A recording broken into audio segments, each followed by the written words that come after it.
नमस्कार दर्शक बंधु आपण को आम चैनल को स्वागत।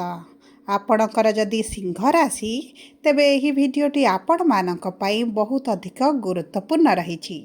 सेथिपाई निजर व्यस्त बहुल समय मध्यरु मात्र 10 मिनिट समय आपण निज पाई दियंतु एवं जानतु एही 2025 र अंतिम मास माने डिसेंबर मासटी केमिति रहिछि आपण मानक पई।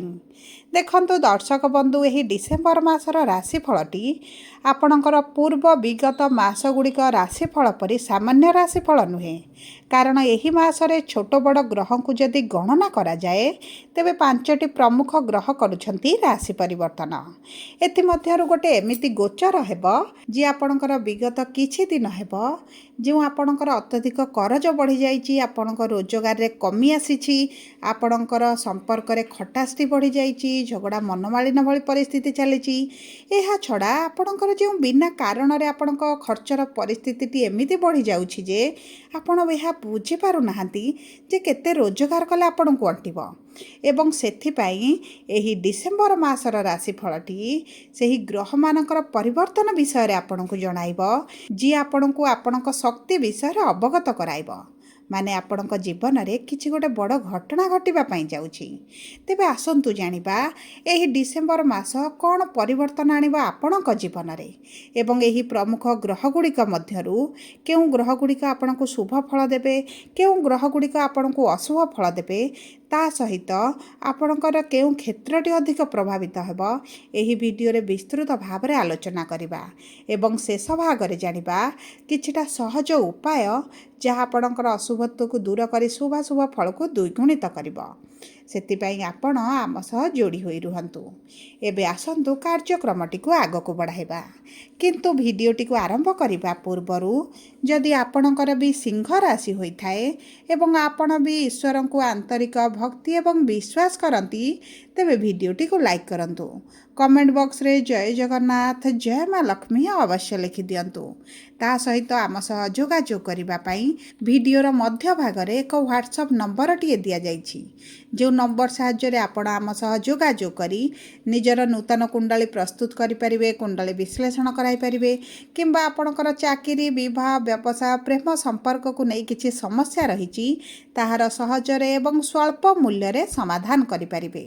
ता सहित दर्शक बंधु जदि आपण आपणकर राशि लग्न नक्षत्र अनुଯାयी आपणकर 2026 र वार्षिक राशिफल जानिबा पई चाहुचंती, आपणकर प्रत्येक मासर राशिफल प्रत्येक मासर शुभाशुभ फल को वृद्धि करिबा पई किछिटा उपाय, ता सहित आपणक क्यारियर आपणक वैवाहिक संपर्क प्रेम संपर्क एवं आपणकर जीवन रे कोन घटिबा पई चाहुछि जदि आपण जानिबा पई चाहुचंती तेबे मध्ये आपण आम सह एही व्हाट्सएप नंबर रे जोगाजोग करंतु।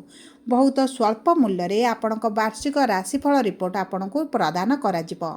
एबे आसंतु कार्यक्रमटी को आग को बढ़ाइबा, किंतु सर्वप्रथमे जानिबा आपणकर एही डिसेंबर मास 1 तारिख ठारू नवग्रहंकर स्थितिटी किभଳି रहइबो। देखंतु आपणकर प्रथम गृह रे केतु, तृतीय गृह रे बुध, चतुर्थ गृह रे मंगल शुक्र एवं सूर्य, सप्तम गृह रे राहु, अष्टम गृह रे शनि एवं द्वादश गृह रे देवगुरु बृहस्पति विराजमान करिसंती, जहा फल रे सेही गृह गुड़िकरे सेमानकर प्रभाव अधिक रहिबो।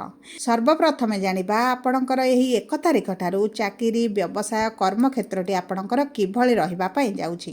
देखंतु कर्मर गृहर स्वामी हेउचंती शुक्र, जे आपणक चतुर्थ गृह रे केंद्र रे विराजमान करिसंती, ता सहित आपणकर राशिर स्वामीक सहित चतुर्थ गृह रे विराजमान करुछंती, जहा फल रे आपणक कर्म क्षेत्र रे बहुत अधिक शुभ फल प्रदान करिवे। एवं देखंतु शुक्रंकर सप्तम दृष्टि मध्ये आपणक कर्म क्षेत्र को रहिबो, जे कारणरू आपणक कर्म क्षेत्र रे पूर्वरु जो समस्या चलीछि ताहा दूर होई जिवो। सूर्यंकर दृष्टि कारणरू आपणक मान सम्मान वृद्धि हेबा सहित आपणक ऊपर जो मिथ्या आरोप लगा जाउछि, आपणकर छोट छोट भूल काढी आपणक जो अपमानित करा जाउछि, आपणकर कार्य को आपणक काम को आपणक कथा को जो अधिक प्रायोरिटी दिया जाउ नाही एवं आपणक परिश्रमर क्रेडिट आउ किए नेहुछि, तेबे एही भली परिस्थिति रे मध्ये आपण निश्चित ଭାବରେ ସୁଧାର ଦେଖିବେ। ତା ସହିତ ଉଚ୍ଚ ଅଧିକାରୀଙ୍କ ସହିତ ଆପଣଙ୍କର ଯଦି ସମ୍ପର୍କ ଏତେଟା ମଧୁର ନଥିଲା, ଯେଉଁ କାରଣରୁ ଆପଣଙ୍କର ସାଲାରୀରେ ଇନକ୍ରିମେଣ୍ଟ ହେଉନଥିଲା, ଆପଣଙ୍କର ଟ୍ରାନ୍ସଫର ଭଳି ପରିସ୍ଥିତି ଆପଣ ଟ୍ରାନ୍ସଫର କରିବା ପାଇଁ ଚାହୁଁଛନ୍ତି ତାହା ମଧ୍ୟ ହୋଇପାରୁନଥିଲା, ପ୍ରମୋସନ୍ ମଧ୍ୟ ଅଟକିକି ରହିଥିଲା, ସେହି ସବୁ କ୍ଷେତ୍ରରେ ଆପଣଙ୍କୁ ସଫଳତା ମିଳିବ। ଦେଖନ୍ତୁ 16 ଡିସେମ୍ବରରେ ସୂର୍ଯ୍ୟ ଯେତେବେଳେ ଆପଣଙ୍କର ପଞ୍ଚମ ଗୃହକୁ ଆସିବେ ଏବଂ 20 ଡିସେମ୍ବରରେ ଶୁକ୍ର ଆପଣଙ୍କର ପଞ୍ଚମ ଗୃହକୁ ଆସିବେ, ଉଭୟ ତ୍ରିକୋଣରେ ବିରାଜମାନ କରିବେ। ଯେଉଁ ବ୍ୟକ୍ତିମାନେ ସରକାରୀ ଚାକିରି ପାଇଁ ପ୍ରିପେୟାର ହେଉଛନ୍ତି, ପରୀକ୍ଷା ଦେଉଛନ୍ତି, ଇଣ୍ଟରଭ୍ୟୁ ଦେଉଛନ୍ତି, ଏଣ୍ଟ୍ରାନ୍ସ ଦେଉଛନ୍ତି, ଆପଣଙ୍କ ସରକାରୀ ଚାକିରି ପାଇଁ ବହୁତ ଅଧିକ ସମ୍ଭାବନାଟି ଅଛି।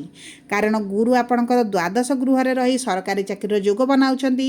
ତାହା ସହିତ ସୂର୍ଯ୍ୟ 16 ତାରିଖ ପରଠାରୁ ସରକାରୀ ଚାକିରିର ଯୋଗ ବନାଇବେ।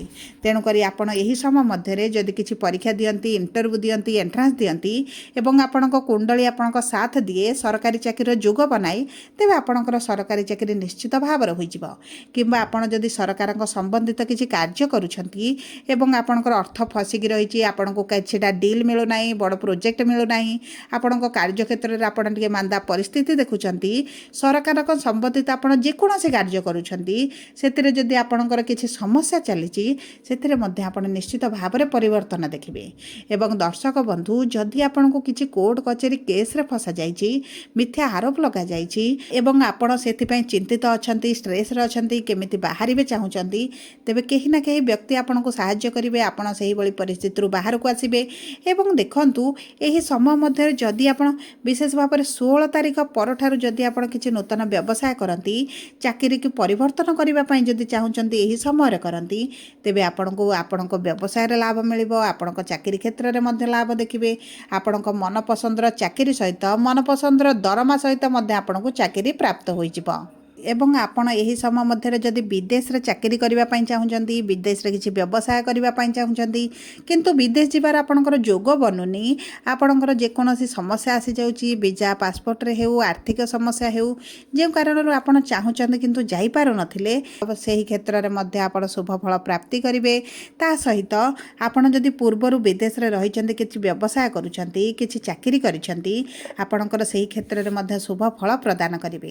କିଏ କାରଣ ଗୁରୁ ଆପଣଙ୍କର ଦ୍ୱାଦଶ ଗୃହରେ ବିରାଜମାନ କରିଛନ୍ତି। ଏବଂ ଆପଣ ଯଦି ପୂର୍ବରୁ ପାର୍ଟନରସିପ୍ରେ କିଛି କାର୍ଯ୍ୟ କରୁଥିଲେ, ବ୍ୟବସାୟ କରୁଥିଲେ ଏବଂ ଆପଣ ସେଥିରେ ଏତେଟା ସନ୍ତୁଷ୍ଟି ନଥିଲେ, ଆପଣଙ୍କର ଏତେଟା ପ୍ରଫିଟ୍ ହେଉନଥିଲା, ଆପଣଙ୍କୁ ଲସ୍ ହେଲା ଭଳି ଲାଗୁଥିଲା, ତେବେ ମଧ୍ୟ ଏହି କ୍ଷେତ୍ରରେ ଆପଣ ଶୁଭ ପରିବର୍ତ୍ତନ ଦେଖିବେ। ଆପଣଙ୍କୁ ଧୀରେ ଧୀରେ ପ୍ରଫିଟ୍ ମିଳିବ ଏବଂ ଆପଣଙ୍କ କର୍ମକ୍ଷେତ୍ରରେ ଶୁଭ ଫଳ ପ୍ରାପ୍ତି କରିବେ। ଏବେ ଆସନ୍ତୁ ଜାଣିବା କେମିତି ରହିବ ଆପଣଙ୍କର ଆର୍ଥିକ ସ୍ଥିତି ଏହି ଡିସେମ୍ବର ମାସ 1 ତାରିଖ ଠାରୁ। ଦେଖନ୍ତୁ, ଆପଣଙ୍କର ଅର୍ଥର ଗୃହର ସ୍ୱାମୀ ବୁଧ ଆପଣଙ୍କର ତୃତୀୟ ଗୃହରେ ଅଛନ୍ତି, କିନ୍ତୁ ବୁଧ ଆପଣଙ୍କର ବିଛା ରାଶିକୁ କେନ୍ଦ୍ରକୁ ଗୋଚର କରିବେ 6 ତାରିଖ ଦିନ। ତେଣୁକରି ଆପଣଙ୍କ ଆର୍ଥିକ ସ୍ଥିତିରେ ଆପଣଙ୍କୁ ଶୁଭ ଫଳ ପ୍ରାପ୍ତି ହେବ। ଆପଣଙ୍କର ଧନ ବୃଦ୍ଧି ହେବ, ଆପଣଙ୍କ ରୋଜଗାରରେ ବୃଦ୍ଧି ଘଟିବ, ଆପଣଙ୍କର ଯଦି ଅର୍ଥ କେଉଁଠି ଫସିକି ରହିଛି ତାହା ମଧ୍ୟ ମିଳିଯିବ। କିଛିଟା ଅଚାନକ ଧନ ପ୍ରାପ୍ତି ମଧ୍ୟ ହୋଇପାରେ। କିମ୍ବା ଆପଣଙ୍କର ପୈତୃକ ସମ୍ପତ୍ତିରେ ଯଦି କିଛି ଆପଣଙ୍କର ଡିସ୍ପ୍ୟୁଟ୍ ଚାଲିଥିଲା ଏବଂ ଆପଣଙ୍କ ପୈତୃକ ସମ୍ପତ୍ତି ମାଧ୍ୟମରେ ମଧ୍ୟ ଆପଣଙ୍କୁ କିଛି ଧନ ପ୍ରାପ୍ତି ହୋଇପାରେ। ଆପଣ ଯଦି କିଛି ପ୍ରପର୍ଟି ବିକ୍ରି କରିବା ପାଇଁ ଚାହୁଁଛନ୍ତି କିନ୍ତୁ ଉଚିତ ମୂଲ୍ୟ ମିଳୁନଥିଲା କିମ୍ବା ବିଭିନ୍ନ ପ୍ରକାର ସମସ୍ୟା କାରଣରୁ ଆପଣ ବିକ୍ରି କରିପାରୁନଥିଲେ, ତେବେ ମଧ୍ୟ ସେହି କ୍ଷେତ୍ରରେ ଆପଣ ଶୁଭ ପରିବର୍ତ୍ତନ ଦେଖିବେ। ଆପଣଙ୍କ ପ୍ରପର୍ଟି ବିକ୍ରି ହୋଇପାରେ। କିମ୍ବା ଦେଖନ୍ତୁ, ଆପଣଙ୍କର ରୋଜଗାର ଯେହେତୁ ବୃଦ୍ଧି ହେବ, ଆପଣ କିଛି ସାଇଡ୍ ବିଜନେସ୍ କରିପାରନ୍ତି କିମ୍ବା ଆପଣଙ୍କ ବ୍ୟବସାୟକୁ ବିସ୍ତାର କରି ଯେଉଁ ଆପଣଙ୍କର ଆର୍ଥିକ ସ୍ଥିତିରେ ପରିବର୍ତ୍ତନ ଆସିବ, ଆପଣ ଏହି ସମୟ ମଧ୍ୟରେ ଅଧିକାଂଶ କରଜକୁ ଶୁଝିବା ପାଇଁ ସକ୍ଷମ ହେବେ। ଦେଖନ୍ତୁ ଦର୍ଶକ ବନ୍ଧୁ, ଗୁରୁ ଯେହେତୁ ଦ୍ୱାଦଶ ଗୃହରେ ଅଛନ୍ତି, ଆପଣଙ୍କର ତ ଖର୍ଚ୍ଚ ନିଶ୍ଚିତ ଭାବରେ ବୃଦ୍ଧି ପାଇବ। ଆପଣ ନିଜ ପାଇଁ ହେଉ, ପରିବାର ବର୍ଗଙ୍କ ପାଇଁ ହେଉ, ଯେଉଁ କାରଣରୁ ଆପଣଙ୍କର ମନ ଟିକେ ଅସ୍ଥିର ରହିପାରେ। ଦେଖନ୍ତୁ, ଏହି ସମୟ ମଧ୍ୟରେ ଯଦି ଆପଣଙ୍କର ଅର୍ଥକୁ ଆପଣ ସଠିକ୍ ଜାଗାରେ ଇନଭେଷ୍ଟ କରନ୍ତି, ଆପଣ ସେୟାର ମାର୍କେଟ ହେଉ, ଲଟେରୀ ହେଉ କିମ୍ବା ଆପଣଙ୍କର ଯେକୌଣସି ବିଶ୍ୱସ୍ତ ସଂସ୍ଥାରେ ଆପଣ ଇନଭେଷ୍ଟ କରିବେ, ସେଥିରେ ମଧ୍ୟ ଆପଣଙ୍କୁ ପ୍ରଚୁର ଲାଭ ମିଳିବ।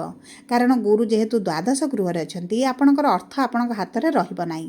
ତେଣୁକରି ଆପଣ ଯଦି କୌଣସି ଯୋଜନାରେ ବିନିଯୋଗ କରିଦିଅନ୍ତି, ତେବେ ଆପଣଙ୍କ ଅର୍ଥର ଉଚିତ ମୂଲ୍ୟ ପ୍ରାପ୍ତି ହେବ। ଏବେ ଆସନ୍ତୁ ଜାଣିବା କିଭଳି ରହିବ ଆପଣଙ୍କ ବୈବାହିକ ସମ୍ପର୍କ ଏବଂ ବିବାହର ଯୋଗ। ଦେଖନ୍ତୁ, ବିବାହର ଯୋଗ ଆପଣଙ୍କର ବହୁତ ଭଲ ରହିଛି। ଗୁରୁଙ୍କର ଦୃଷ୍ଟି ଆପଣଙ୍କ ବିବାହର ଗୃହରେ ରହୁଛି।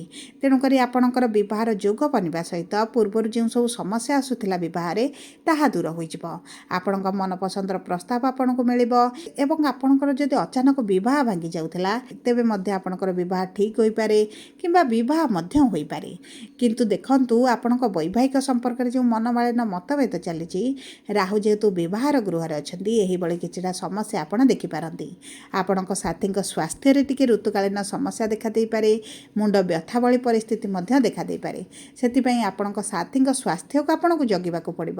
ଏହି ସମୟ ମଧ୍ୟରେ ଯଦି ଆପଣ ପରିବାର ଠାରୁ ଅଲଗା ରହିବା ପାଇଁ ଚାହୁଁଛନ୍ତି ଏହା ମଧ୍ୟ ଆପଣଙ୍କ ପାଇଁ ଯୋଗ ପ୍ରଦାନ କରିବ, ସୁଯୋଗ ମଧ୍ୟ ପ୍ରଦାନ କରିବ। କିନ୍ତୁ ଯଦି ଆପଣ ଡାଇଭର୍ସ ଭଳି ପରିସ୍ଥିତି ଆସିଛି, ଉଭୟ ଅଲଗା ହେବା ପାଇଁ ଚାହୁଁଛନ୍ତି, ଏହା ମଧ୍ୟ ଆପଣଙ୍କର ହୋଇଯିବାର ବହୁତ ଅଧିକ ସମ୍ଭାବନାଟି ଦେଖାଯାଉଛି।